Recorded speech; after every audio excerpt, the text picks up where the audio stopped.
Em 23 de novembro de 1962, nasceu Nicolás Maduro Moros, na América Latina, sem local definido.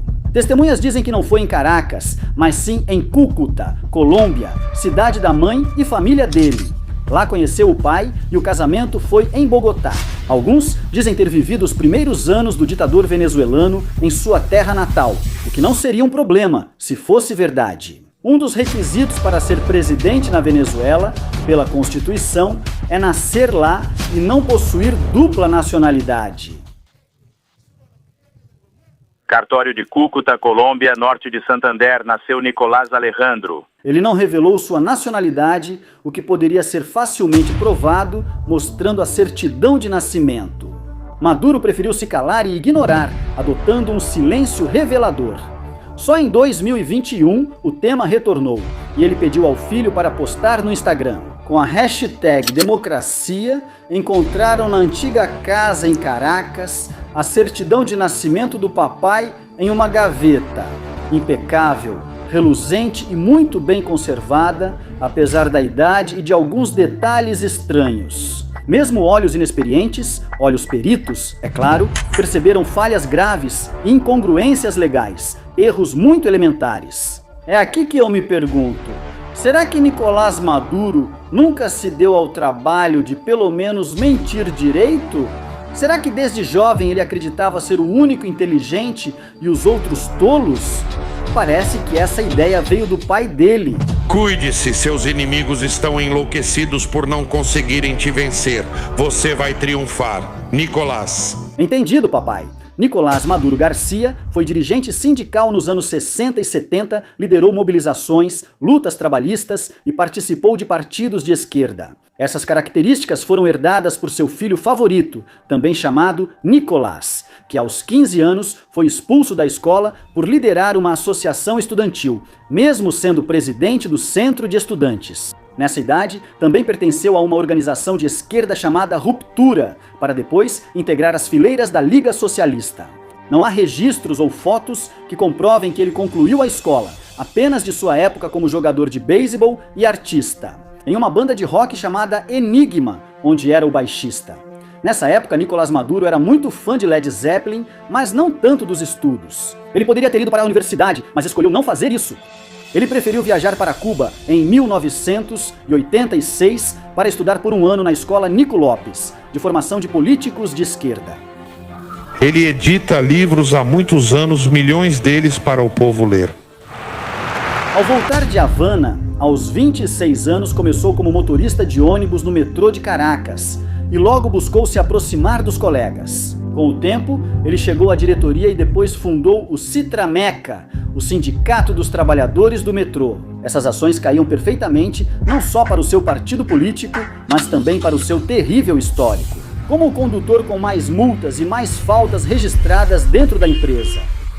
Nicolás, um trabalhador que tem coragem, inteligência, juventude. Em 1989, seu pai falece, revitalizando sua mentalidade revolucionária. No ano seguinte, ele entra no movimento bolivariano revolucionário 200 Organização Chavista, criada para combater seu maior inimigo, o sistema neoliberal opressor.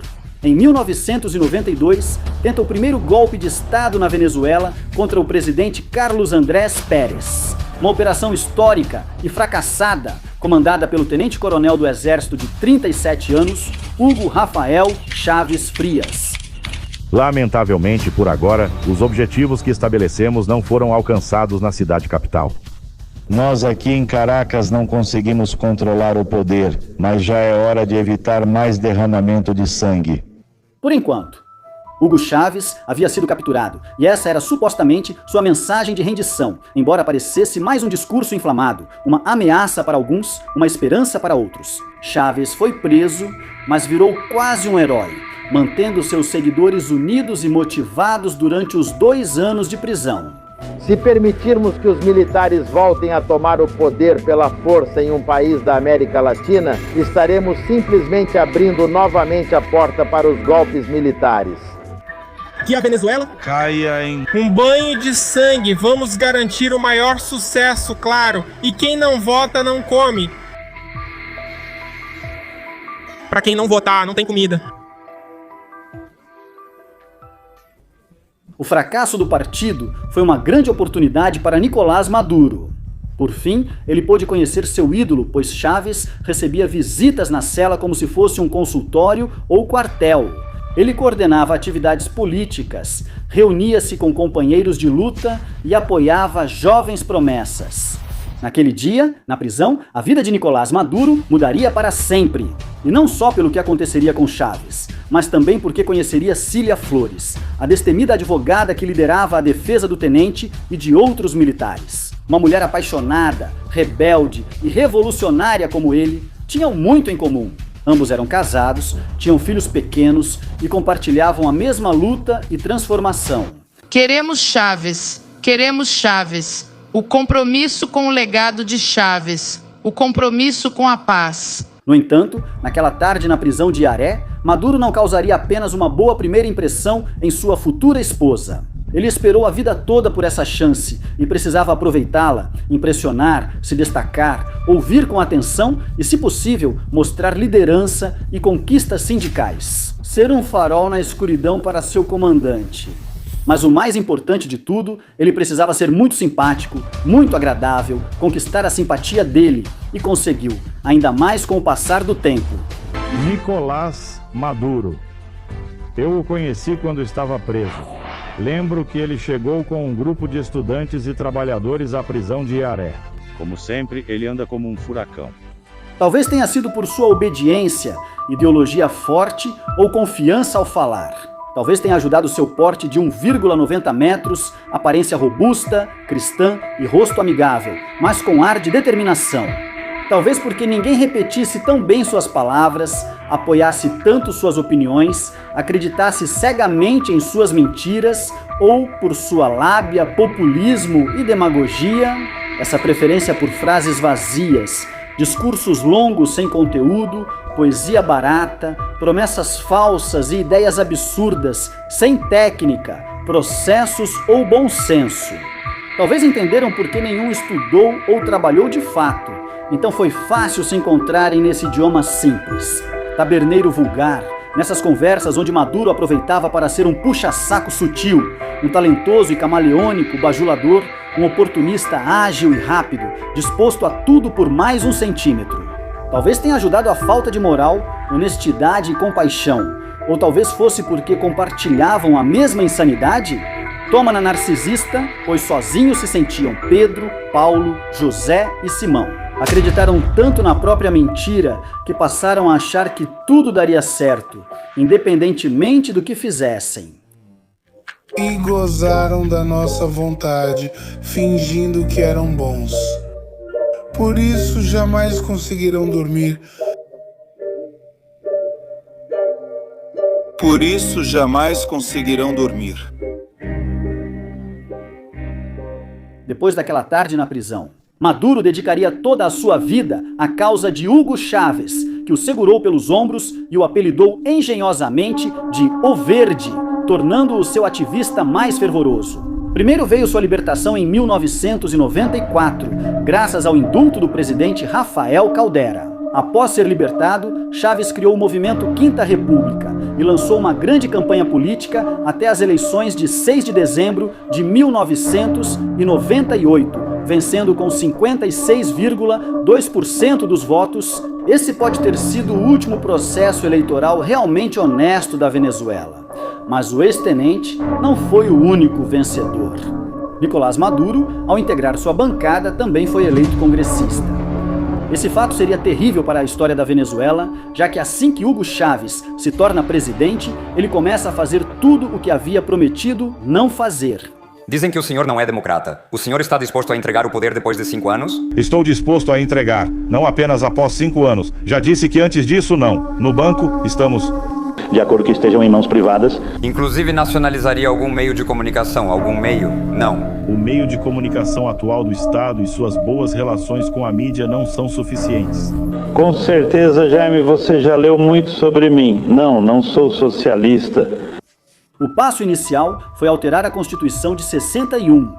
Então Chávez fez um referendo, convocou uma Assembleia Constituinte e garantiu que 120 dos 131 assentos fossem ocupados por seus fantoches mais servis, como Nicolás Maduro Moro, o animado motorista de ônibus que conheceu 6 anos antes na prisão. Ele era hoje um dos grandes deputados do Congresso e uma das principais mentes que redigiram a Constituição do país.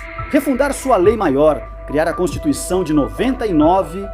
Essa reforma permitiu que Chávez realizasse seus desejos, começando pela mudança do nome do país para a República Bolivariana da Venezuela, em homenagem a Simón Bolívar.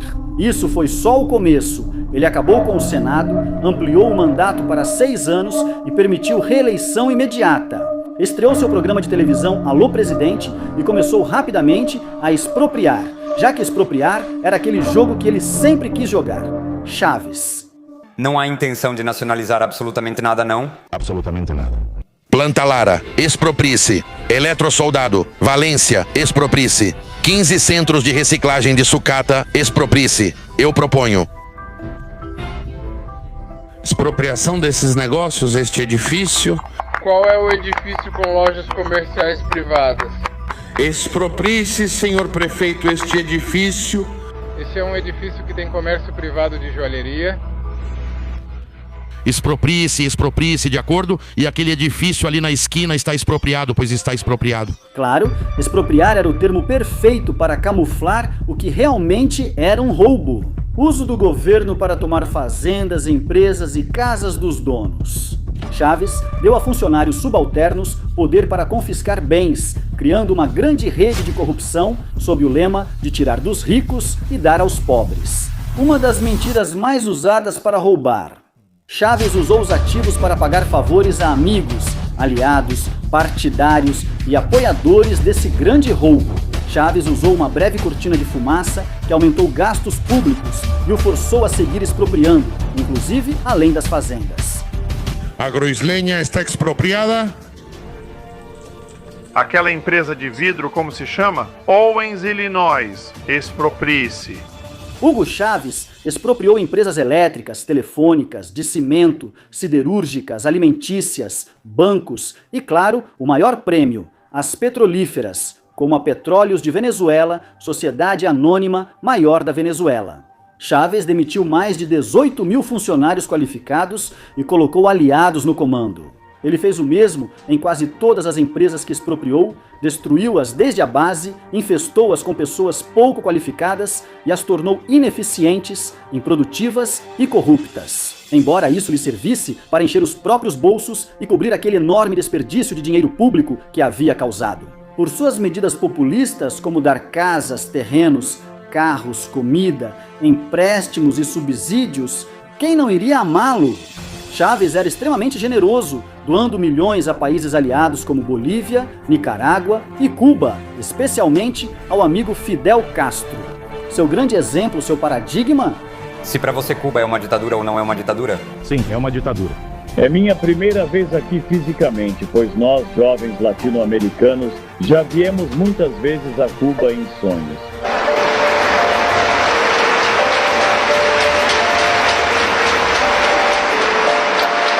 Chávez, seguindo o modelo socialista cubano, passou a controlar o preço dos alimentos, proibindo vendas acima do valor determinado por lei. Isso levou milhares de empresas à falência. O mesmo aconteceu com milhões de hectares agrícolas expropriados que se tornaram improdutivos devido à falta de uma gestão profissional. O mesmo ocorreu em outras indústrias, até que o país deixou de se autoabastecer de produtos básicos e passou a depender de importações. O que acham que ocorreu com o produto interno bruto? A economia da Venezuela ficou dependente do petróleo. Quando a crise de 2008 derrubou seu preço, o que aconteceu? Para camuflar esses desastres, Chávez adorava sua maquininha, brinquedo muito popular na América Latina nos anos 80. Governos mais desesperados pelo déficit fiscal controlavam o Banco Central e imprimiam dinheiro sem lastro para cobrir a crise. Você é um burro, senhor Danger? Chávez arriscou sem proteção em um dos jogos mais perigosos para um presidente, cujas consequências já eram visíveis na Argentina, Brasil, México, Bolívia e Peru. O único caminho para que haja pátria é o socialismo. Imprimir muitas cédulas pode dar a impressão de mais dinheiro. Se a produção de itens básicos como arroz, frango e papel higiênico cai, há mais dinheiro disputando produtos mais escassos. Os preços vão subir pela lei da oferta e da procura, um princípio básico da economia. Você é um burro, senhor Perigo?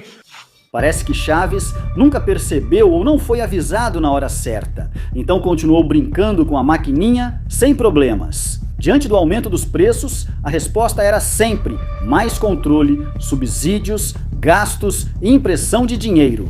Chaves envolveu a Venezuela em uma grande bola de neve chamada inflação, impossível de parar. A oposição tentou golpes de Estado, referendos e greves gerais para frear isso, especialmente entre 2002 e 2003. Ele foi deposto por 2 dias, mas Chaves usou o poder e dinheiro do Estado para se blindar, fortalecer o exército e espalhar mentiras. Assim, ele controlou instituições, colocou seus juízes no Supremo Tribunal, comprou o Conselho Nacional Eleitoral, fechou meios de comunicação e censurou opositores. Durante quase 14 anos como presidente, até o câncer surgir. Às 4h25 da tarde de hoje, 5 de março, faleceu o comandante-presidente Hugo Chávez. Frias sobreviveu a milhares de inimigos, mas não venceu este, talvez o único capaz de destroná-lo. Antes de partir para sempre, como se tudo o que fez com a Venezuela não bastasse, decidiu dar o golpe final. Aconteceu algo que de alguma forma tenha invalidado a minha opinião? Firme e plena como a lua cheia e irrevogável. A pergunta absoluta, total, é que vocês escolham Nicolás Maduro como presidente da República Bolivariana da Venezuela? Eu peço isso a vocês do fundo do meu coração. E se até aqui tudo já parecia bastante grave, com Nicolás Maduro, a economia e a democracia do país foram para o abismo. Primeiro, ele venceu de forma ilegítima as eleições de 2013 com 50,6%. A fraude contra Capriles foi tão clara que os protestos foram os maiores dos últimos 10 anos. Porém, o governo já era experiente em eliminar opositores. Hugo Chávez deixou a Nicolás Maduro o trono e todo o sistema de corrupção envolvendo Forças Armadas, Conselho Nacional Eleitoral e Judiciário. Com essa rede, Maduro se consolidou no poder e passou a controlar livremente a máquina que agora era sua. Maduro imprimiu muito mais dinheiro do que já havia sido impresso. Chávez expandiu o controle de preços, manipulou a taxa de câmbio e seguiu expropriando no sistema chavista, mas com mais oposição. Maduro era menos tolerante, poderoso e imponente, além de mais nervoso. Ele não suportou quando, em 2015, a Venezuela avançou ao conquistar 2/3 do Congresso, ou seja, a maioria na Assembleia Nacional. Segundo a Constituição, isso permitia à oposição aprovar leis, nomear ou destituir juízes e até convocar referendo para removê-lo. Também poderiam fiscalizar o Conselho Nacional de Educação para evitar nova fraude. Em 29 de março de 2017, antes de tudo isso, Maduro tira a máscara e executa um golpe judicial contra o Legislativo. Primeiro, ele cassou o mandato de 3 deputados da oposição por suposta corrupção eleitoral, ato que Maduro disse condenar. Com essas 3 baixas, a oposição perdeu sua supermaioria. Maduro usou essa mentira para convocar nova eleição e substituir todos por seus aliados chavistas, ficando com os 3 poderes do Estado. Nem mesmo seu comandante tinha usado uma ditadura tão descarada. Com essas 3 cartas, finalmente controlou o jogo e fez tudo o que queria. Como o antecessor, fez familiares, juízes, ministros e deputados virarem multimilionários e narcotraficantes. Também tornou milionários seus aliados, altos comandantes e peças-chave que ainda compõem essa grande rede de corrupção. Ser rico é ruim, é desumano, é assim que eu digo, e condenem os ricos. Especula. Eles roubam como nós. Defenderíamos a revolução, não a entregaríamos e ela avançaria para a nova etapa. Quem tem ouvidos entenda, quem tem olhos veja a história. A revolução não será entregue. A ditadura de Maduro teve alto custo econômico e social. Um ano após o golpe, a hiperinflação passou de 1 milhão%. O produto interno bruto despencou, os bolívares perderam valor e todos os serviços colapsaram, começando pelo sistema de saúde. Faltava luz diariamente e podíamos ficar semanas sem água. A escassez de alimentos, remédios e produtos básicos também se agravou nos mercados. Só havia prateleiras vazias e filas intermináveis para produtos subsidiados, tão perigosas quanto as ruas. A vida virou um caos e nem era mais possível protestar, pois a Venezuela se tornou totalitária. Os opositores foram capturados, sequestrados um a um, porque pensar diferente do governo se tornou crime. Estão levando para a ESMA.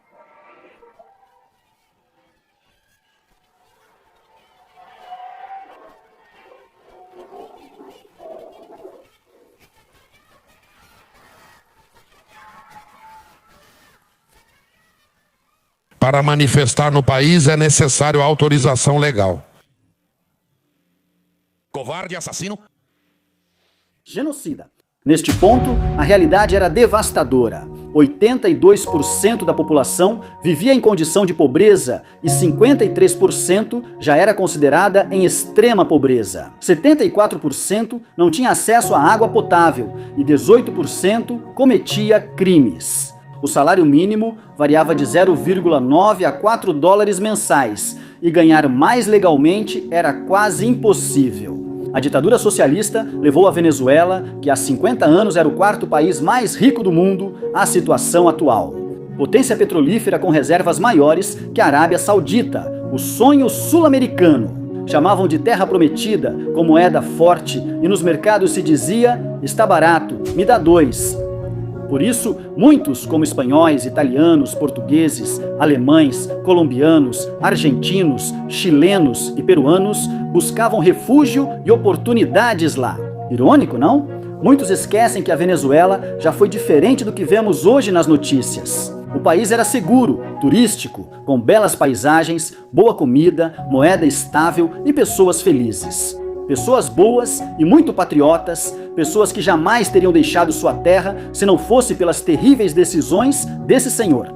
Entre as piores, deixar o poder para aquele oportunista, Ilan Biscón, motorista de ônibus que conheceu naquela tarde na prisão, de onde nunca deveria ter saído covarde. O efeito borboleta disso forçou mais de 7 milhões de venezuelanos a sair do país. Nos últimos anos, 7 milhões superam a população do Paraguai, Costa Rica, Nova Zelândia e até Hong Kong. É impactante tentar dimensionar a quantidade de pessoas que tiveram que deixar sua terra, sem realmente querer fazer isso, sem querer se despedir de suas casas, de seus pais, de seus filhos, mas foram obrigados, forçados pela necessidade de trabalhar, para enviar dinheiro para eles, para ajudá-los a seguir em frente, para que tenham uma vida digna, porque trabalhando lá era quase impossível. Os mais precavidos foram antes, os resistentes foram depois, e alguns ficaram para proteger suas propriedades e ir às ruas. Lembrando que não é impossível, mesmo parecendo. A esperança se mantém, especialmente quando há um lar a recuperar e alguém esperando voltar. Você só precisa dar o seu melhor. Nada vai mudar se você não der o seu melhor. Todos nós quisemos acreditar que naquele 28 de julho de 2024 as coisas poderiam começar a mudar, mas fomos muito ingênuos. Sempre que subestimamos o nível de maldade e descaramento deles, fomos ingênuos. Naquela noite, Nicolás Maduro cometeu uma fraude evidente e vergonhosa contra Edmundo González, assim como fez em 2018 contra Falcón ou em 2013 contra Capriles. Talvez ele achasse que seria como sempre, mas dessa vez todos olharam para expor sua mentira e mostrar o quanto era desajeitado e pouco inteligente. Isso resume a história de Nicolás Maduro, tirano sem moral ou compaixão que ganhou a presidência de um país que nem era seu e parece odiar. Por isso, ele será lembrado como um dos mais perversos e desprezados da América Latina. Vá rezar e se confessar. Mas ele não é o único. Há um grupo atrás dele tão ruim quanto. Pequenos cúmplices fingem não ver para se beneficiar dessa humanidade. Organização criminosa que domina e destrói o país. O destino fará justiça a todos. Pode ser um general conspirador, um traidor interno ou um herói externo. Não importa se é um país ou organização privada, o essencial é libertar a Venezuela novamente. Muitos aguardam ansiosos por esse dia, mas podemos contribuir além de esperar, mesmo que pareça pouco. Os exércitos e marchas se formam e cada voz importa. Usamos a nossa nas redes, mas às vezes precisamos defendê-la pelo que acreditamos. Por isso, fiz este vídeo. Enquanto fazia isso, não pude evitar sonhar com um final feliz e com o dia em que poderei escrever sobre isso. Roteiro do vídeo: a história de Nicolás Maduro, o colombiano motorista de ônibus, a quem Chávez deixou todo o poder de R. Um dia eu tenho que naufragar e o tufão rasga minhas velas, prender meu corpo perto do mar.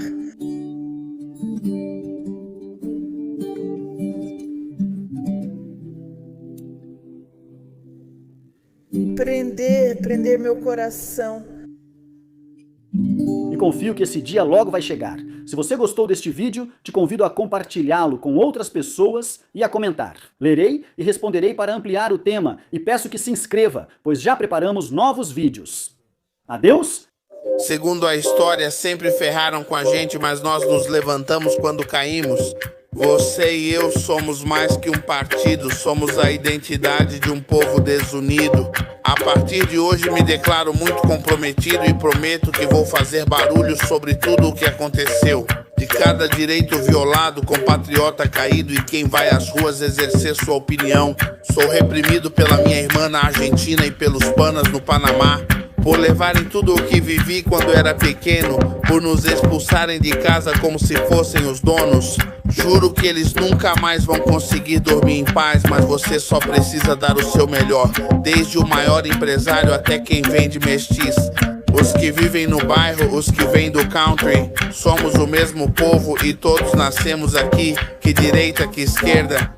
Basta, precisamos recuperar o que resta antes que se perca. Se você não se esforçar, nada muda, pois o problema é cultural, não de governo. Você só precisa dar o seu melhor. Nada vai mudar se você não der o seu melhor.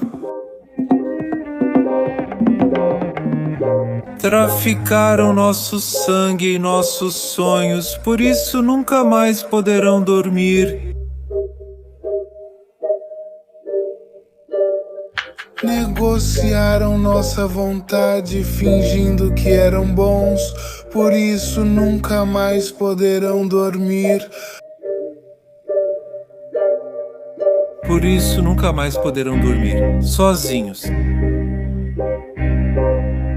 Você deve dar o melhor de si.